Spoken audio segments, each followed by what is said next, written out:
Welcome to On the Edge with April Mahoney Brains. Here, this is the spot where the conversation is pointed, the guests are sharp, and the responses are never dull. Welcome home, Brains.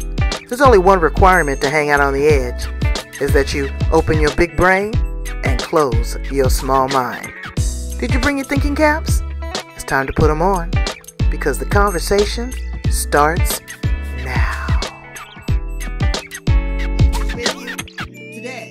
We are going to Australia to talk to Karen Garton. We're going to talk about women sharing their voice, and she hosts a live storytelling event. I love that. I love to get captivated and transformed and transported into somebody else's life, to see how they're relatable, to see how they tell a story, to see how it ends up. So I'm so excited to have her here with us today, because women need a voice. So many have been suppressed, so many have been lost, so many have been angered. They just don't know. Or, as I told one of her colleagues, some of them talk too cotton picking much. Because we can do that too. We can overtalk a situation. So we're going to try to create some balance and harmony with Karen. How are you, Precious? Welcome to On the Edge. Thank you, April. I am very well, and I'm delighted to be here and chatting with you today.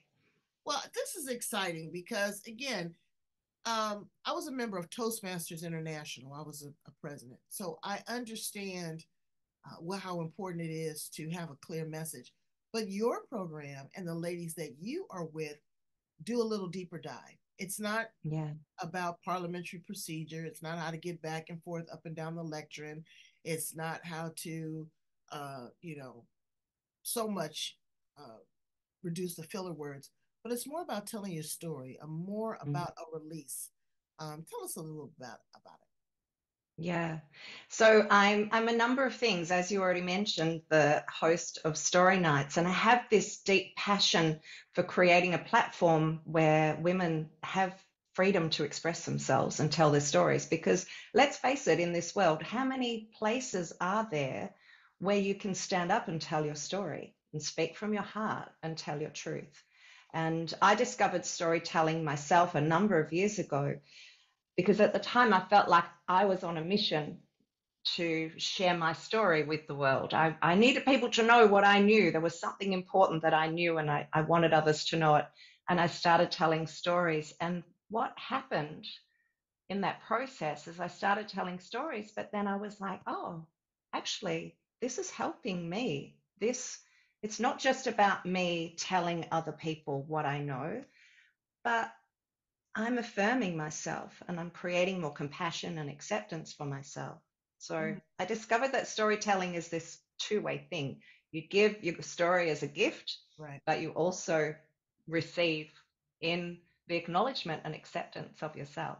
Well, again, it's a very powerful tool, because that's how children learn, but also there in Australia, it's embedded in the First Nations people, the Aborigines people, because that's how the culture stays alive, is through storytelling. A lot of tribal cultures, Africans and Caribbeans and all, they do it through storytelling.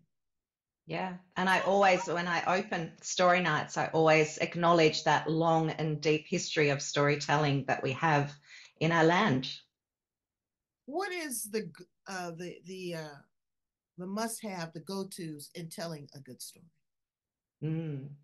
So in Woman Speak, the program that I teach, I encourage women, or the program itself encourages women to connect with their truth and connect with what is true and alive for them, their unique voice, their unique message. And we speak from a place of heart, open-heartedness. We speak from a place of not necessarily having it all right, not necessarily knowing all the answers, but speaking from a place of authenticity. And so one of the things that we do at the start of a Woman Speak circle is we dance. We play some music and we get into our bodies and we move around, because we spend so much time right up here. Right, It's right. like we're talking. We're like this talking head. I get it.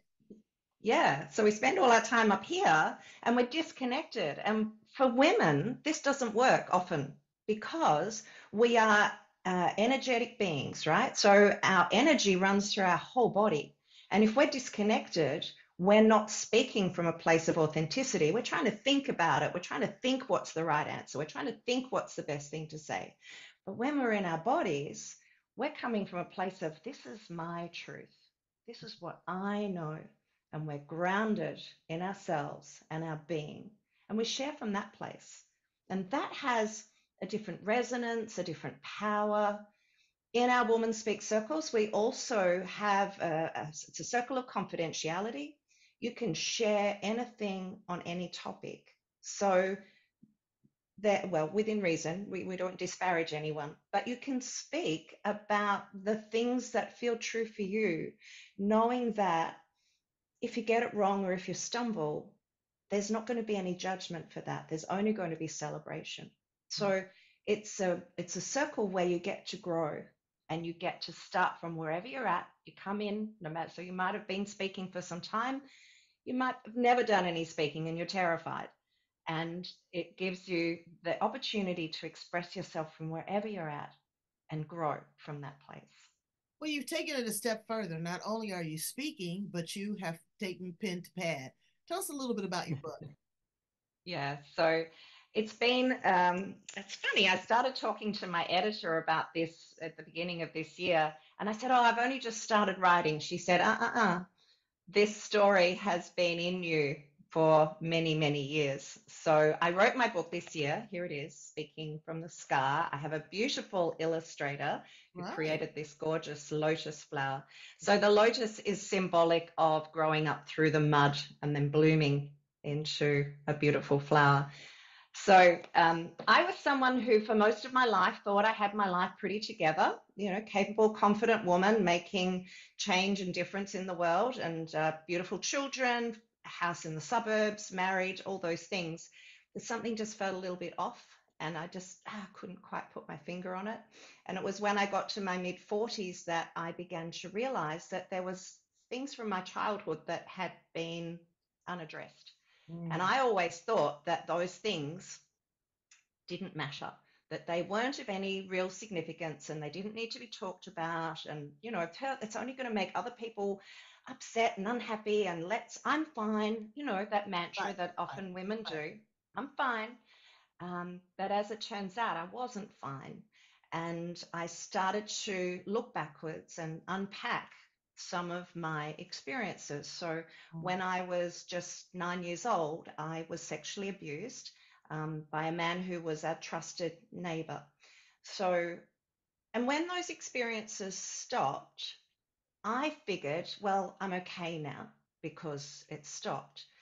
But what I didn't understand then that I now know is that every experience that we have, everything that happens to us, it's like it gets recorded in our body.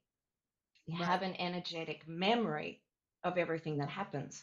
And so for me, in the experiences of being abused, it's like I contracted. Okay, so imagine that our bodies have this, energy, life force that moves through us.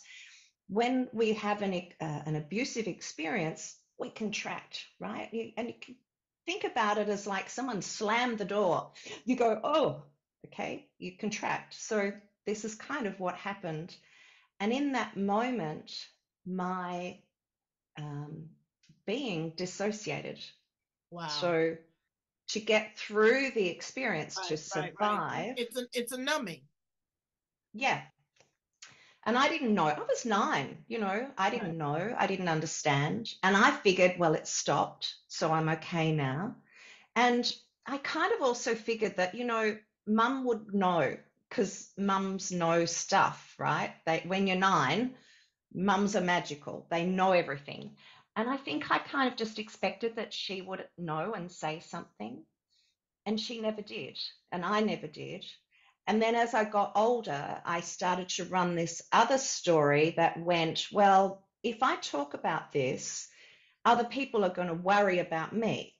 And I'm not worried about me because I think I'm okay. Mm-hmm. So I had all these different stories running about why I didn't have to do this, and I never have. All my stories conveniently meant I would never have to speak about it. Okay, and so And then it, once you actually decide to open up about it, what happened? How did you feel? mm, yeah, well, it was a ongoing process. But in the beginning, I had an experience that was kind of like an opening. I connected with my feelings because with dissociation, I shut down in a feeling sense. So I could always remember what had happened. I could recount like watching a movie. I could tell you what happened, but I couldn't tell you how I felt about what happened. So I dissociated from a feeling sense. And so I reconnected with my feelings. And phew, that was that was big. And there was a lot of confusion. And that then led to anger. And but I still was in this place of, oh, but I don't want to tell mum because, I don't want her to know. And it was something that happened. I've actually, if you want me to read a little piece, I can share Yes, go ahead, what please happened. do. Please. Yeah, I've got the piece that kind of made me go, this is this, and it shifted my whole perspective. So this was let me give you a. So I was wanting to get. I wasn't sure what I wanted to do with my job. I was feeling a bit stuck. I'd already been talking to a few friends, my husband. I'd never told my husband. I kept this thing a secret for 36 years. Mm. And so I connected. I decided I wanted to go see a clairvoyant. Just a bit of fun. So that's the setup for this part of my book. So I'll share this with you. I've been feeling like I was ready for a change in career perhaps. The Love and Light healing place where I'd been regularly meditating offered readings, and I honestly thought it would just be a bit of fun. Let me tell you, that reading was anything but fun. As soon as I sat down on the couch, this woman opposite said to me, "I'm getting that you're blocked." Instinctively, I knew this was related to being sexually abused. But from my perspective, this place where I was supposedly blocked had no exit. I felt annoyed, so I struck out. Well, if I'm blocked, it's probably because I was sexually abused when I was 9, and I really don't see what I can do about that now. Wow. She gave me a knowing nod, but didn't speak, so I continued talking. I've really done a lot of work on this. I've talked to my husband, I've talked to my friends, I've talked with my boss at work. I could feel my agitation rising. That's good. She paused and waited for me to continue, as if she knew there was more for me to say. I don't understand why this is hanging about like a dark cloud. As I continued to speak, my tears also began to flow. I was so frustrated this had come up. There's nothing more I can do. I've cried, I've talked, but that's it. There's nothing more I can do. I can't tell my mum. She would be devastated to know this happened to me. Through my blubbering, I continued talking. She might blame herself or think she'd enabled this to happen. I don't want her to ever think she was responsible for this happening. I took another tissue from the box and blew my nose. But look, I'm fine, really. I'm fine. I only came here today to see you, to see what you'd say about me getting a new job. I'm bored at work. I'm not sure what to do next. Can't we just talk about that? We debated it for a little while. She insisted this blockage was related to being abused, and I insisted I wanted guidance on my career path. The whole time, I felt like I was sitting in a counseling session more than a clairvoyant reading. I kept repeating there was nothing more I could do. I mopped up my tears and repeated again, I'm okay, really, I am, I'm fine. She looked at me with a wry smile and said, really? You're fine, are you? Look at you. You're a mess. Mhm. And through my tears, I pleaded with her that I couldn't do anything more. I explained that I couldn't tell mum, and I'd never want to put myself through the ordeal of reporting to the police. So really, there was no point.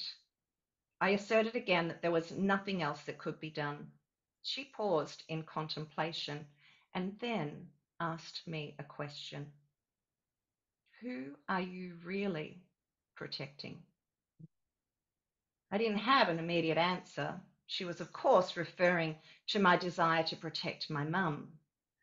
But her question suggested I was protecting someone else.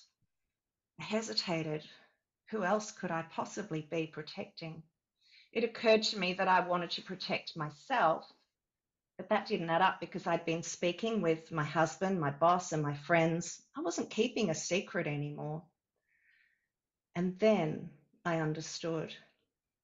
The silence that I had convinced myself that was for the best, that would save my mother from the pain of knowing what had happened, that I'd created because I believed there was no point in ever telling anyone.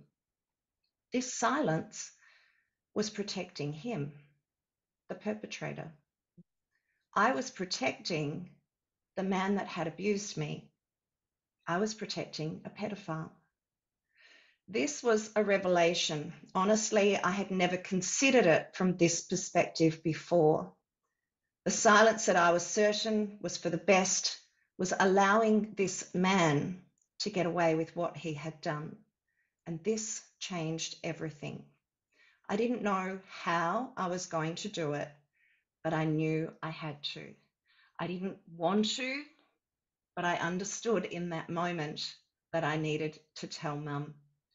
And this man was no longer going to have the protection of my silence.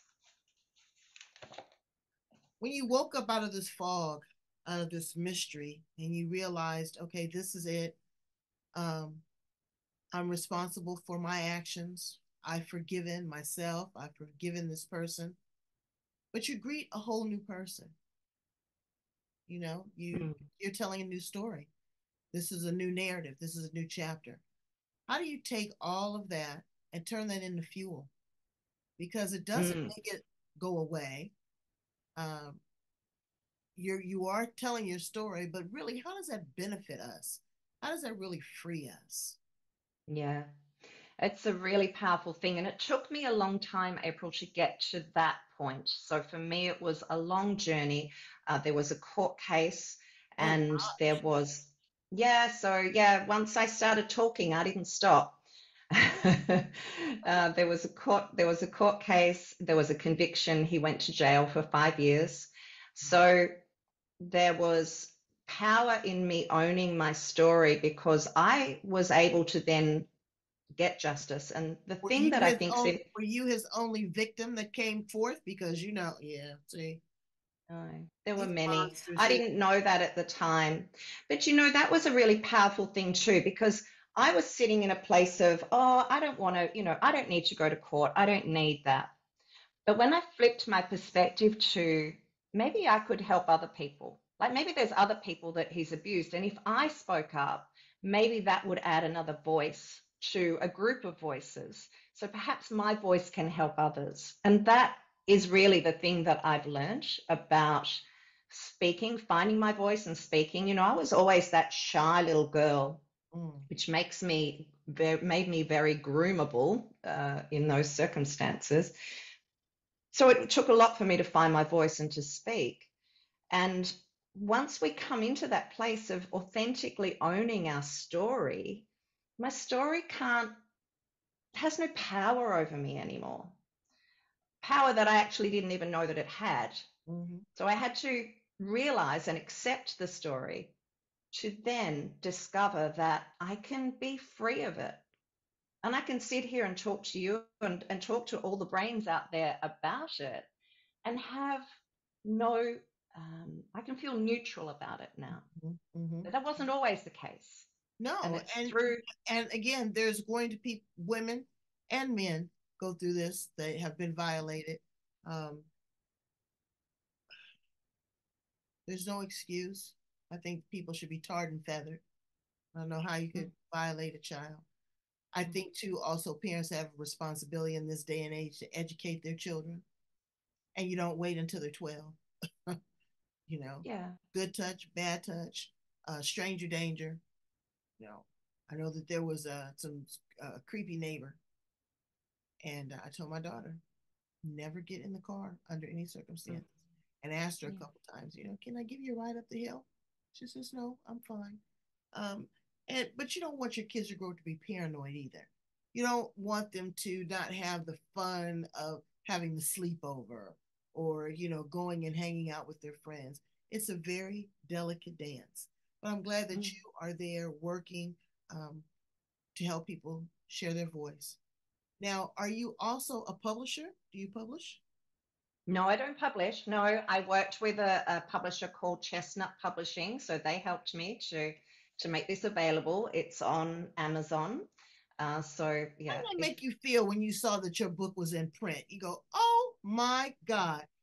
Don't you feel a sense of accomplishment? of course, absolutely. And what really fills my heart is the idea that my story can go out there and other people could read it and then identify with some part of it in some way. Mm. Know that they're not alone. Know that then, that statistically this happens, childhood sexual abuse in Australia, and I think the stats would be similar in the US. One in four 1 in 4 adults have experienced childhood sexual abuse. And given the number is so high, now that I'm sitting where I am in terms of, I'm feeling this sense of freedom, I can own my story. Why aren't we talking about it more? And why aren't those that have Because there's experienced it? also people that feel that there is a certain amount of shame associated with it. They feel still that it's their fault that they had a hand into it because once you've been groomed. Yeah. And And those you are all don't know. things that, Right. You don't know what you don't know. This is a new yeah. experience for you. And then those feelings that you have, it makes it very difficult to find a love of your own because now is this person manipulating me? Are they trusting me? Are they hurting me? I'm feeling a certain amount of pleasure that you might have felt with that person that violated you. Now I've got mixed emotions. There's mixed signals. I'm not supposed to be feeling this either. I mean, you could be all over the place. Yeah. All those things. You could be all over the Absolutely. place. But Yeah. Which is uh, why it's so important, April, that we talk about it, right? That we have conversations for people who are at that place of being able to speak from the scar. I'm not suggesting that anyone that's, still in their story and processing their story would be strong enough or brave enough to speak.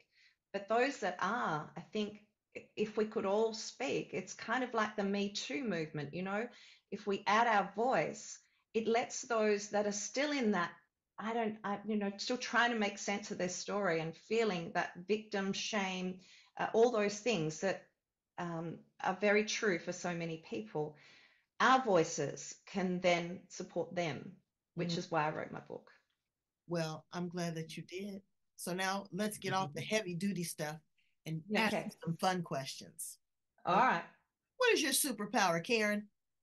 Ah, superpower. Well, now I would say that my superpower is being able to feel, Mm. because, I was dissociated for so long. So being able to now be in my body and feel, and I Mm. can feel joy, I can feel love, I can feel happiness. So there's so much more. It's like my life's in Technicolor now. If you were a color, what color would you be? Definitely pink. Pink is my color, although I'm a little bit kind of orange and blue today, but That's okay. pink to me is the color of love. And you know, love and kindness would be my mantras. So yeah, pink. You had a conversation with a 20-year-old Karen Garton. What would you say to her? What would I say to her? Well, what I would say to her now is that you didn't do anything wrong. And I'm making myself emotional now.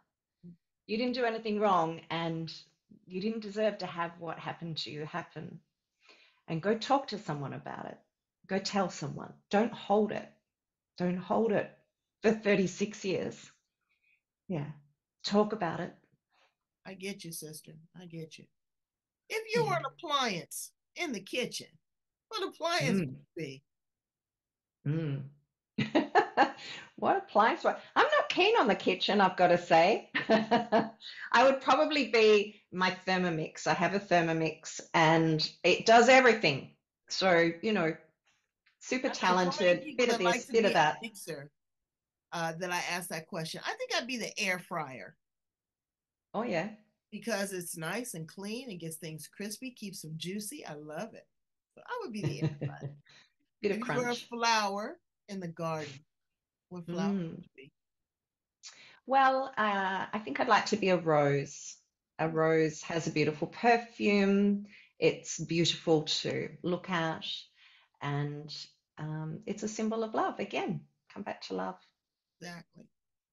What's on your bucket list? What is something that you want to Mm. accomplish or you want to do before the curtain call? Yeah, bucket list. So I feel really drawn to support other survivors. And I do spend weekends sometimes with groups of people doing meditation type retreats. So I would love to be able to create a circle where survivors could come together, meditate, share their stories in the safety of a circle, share their stories and be witnessed and held and loved through everything that they've experienced. And what do you want your legacy to be? That's probably it. Huh? I think I've already like written my legacy here. Just that wherever, yeah, when I'm gone, I would like to people to say that Karen made a difference. Karen came from her heart and she supported people and she made a difference. You did, and you raised the frequency. You gave people a Yeah. voice, a safe Yeah. space. Right? There are a lot of people that hold space with you. And how many times have you had something happen to you and you just want to get it off your chest? Mm-hmm. You just want to have that big, ugly, snotty nose cry, Mm-hmm. but somebody to hold that space with you and just hold you really tight and let you know it's okay and that you will get past this. And now you have a testimony, you have a story to share with other individuals. And thank you so much for that because that takes courage. You have to be brave to do that. Please tell my brains how to get in contact with you, Karen, and how to purchase a copy of one of those amazing books. Mm. So I have a website. It's Karen Garton, garton.com.au for Australia. And I'm on Instagram as well, Karen Garton 5. And you can just search up Speaking from the Scar on Amazon and you'll find it there. So, yeah, We're I'd going to love put to. all your information on the back. Brains, if you're here in the United States, it's a great stocking stuffer. It's a great read anytime, especially in the cold winter. We want to cuddle up and um, just go on a journey. Now, are there some pages in the book that's going to make us laugh too, Karen? There's a few, but probably not as many as there are. That's all There right. is That's all right because there we is gotta one. we gotta break it up. It can't be Yeah, yeah, all no, that serious. All right. that. Thank you so much again for being here on the Edge Brains. Please go in, purchase a copy of Karen's book. Like, love, share, and subscribe this amazing interview. Let others know that they are not alone, that there's somebody out there, that there's hope, because there's someone there that's not going to be as strong as Karen. They're tethering by a string, a very delicate string. And we don't want them to do anything that's going to make it snap, pop, or bend. So thank you so much, Karen, for being here on the edge. Please come back and visit us again, okay? Thank you, April. I would love to. Thank you for having me today. It's been a delight. Thank you. Brains, love on yourself, okay? We count on you.